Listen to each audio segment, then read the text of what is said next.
How did a white woman end up raising 4 children, 2 of them black twins and 2 abandoned white newborns, without ever giving birth again?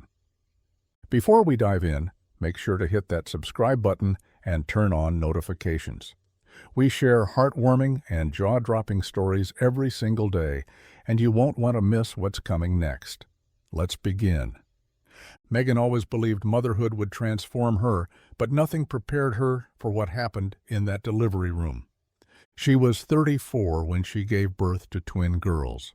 Her husband, Andrew, stood beside her, holding her hand through every contraction. Their nursery in a quiet corner of Maplewood had already been painted in a soft pastel green. Megan had picked out matching teddy bears, monogrammed onesies, and little white booties she imagined bringing her daughters home in. But when the first baby arrived, the room fell silent. When the second was born, the silence turned sharp. 2 beautiful baby girls, deep brown skin, curly black hair, and 10 tiny fingers on each. Megan, exhausted and overwhelmed, looked at them and smiled. "They're perfect," she whispered, her heart pounding with a mix of awe and adrenaline. But Andrew didn't smile. He didn't say a word. He just stared. Then slowly he stepped away from the bed. Megan didn't understand. She reached for him, confused, vulnerable, but he avoided her hand. Then, without a word, he walked out of the room. She never saw him again.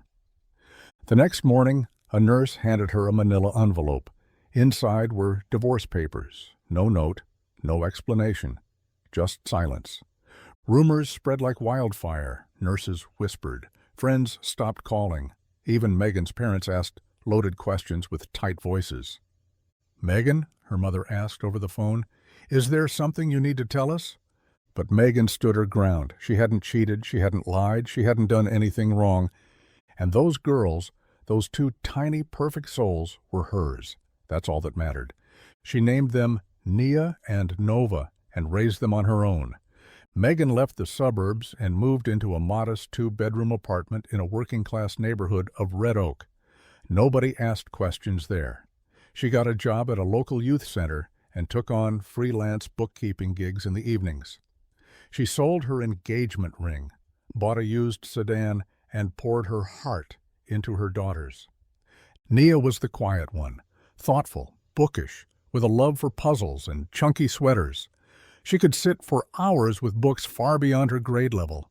Nova was vibrant, chatty, curious, and always dancing through the living room in mismatched socks and star-patterned pajamas. Megan made a promise early on she would never lie to them. When the girls began asking questions about their skin, she answered with compassion. She taught them about melanin, genetics, and above all, love. She told them families were made by connection, not by biology. Still, some nights Megan would lie awake wondering, where did those rich brown eyes come from? That radiant skin, those flawless curls? She once submitted a DNA kit online, but the results weren't illuminating. Some mixed ancestry, some unknowns, no close relatives, no clear answers. So she did what mothers do. She moved forward. She clapped at school recitals. She learned to braid hair before bedtime. She stayed up late sewing Halloween costumes.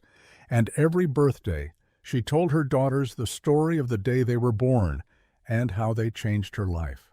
She never remarried, never explained herself. She didn't need to. Until one Saturday morning, 10 years after the delivery that shattered her world, everything changed again. Megan came downstairs to find Nia and Nova sitting on the couch, each holding a baby, 2 white newborns. Megan froze. Nia, in her cream-colored turtleneck, held the baby as if she'd done it for years. Nova, grinning in her starry pajamas, cradled the other. "Girls!" Megan gasped. What is this?" "We didn't know what else to do," Nia said calmly. "She gave them to us," Nova added. "She said you'd know what to do." Megan collapsed onto the nearest chair, her breath short. "Who gave them to you?" Nia reached into her pocket and pulled out a folded letter. Megan opened it, hands trembling.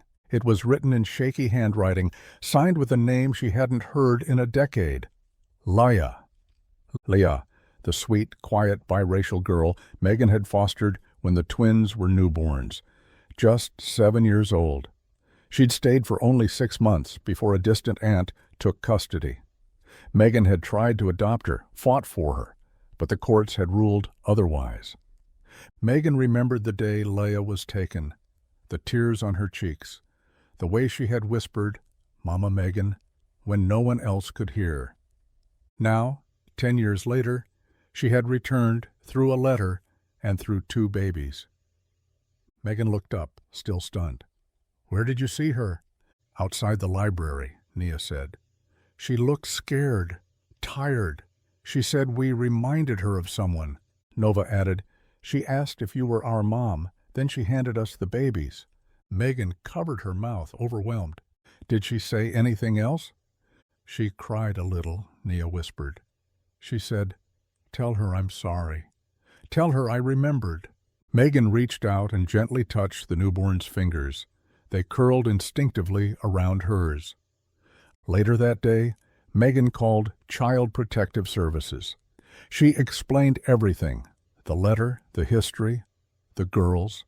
The agency opened an emergency custody case. The babies, Micah and Grace, as Leah had named them, were placed under Megan's temporary care. A caseworker visited the house, expecting chaos. Instead, she found calm, joy. The twins warmed bottles and changed diapers with practiced hands. The worker smiled. "You're a natural." Megan, smiling through tired eyes, replied, "It's not my first time." Over the next few weeks, she fell into familiar rhythms, midnight feedings, lullabies, diaper explosions. But it wasn't just about survival. It was about healing. Leah had remembered. Despite everything, she came home, not to a shelter, but to the only mother figure she'd ever known. Then, one rainy Thursday, a knock at the door.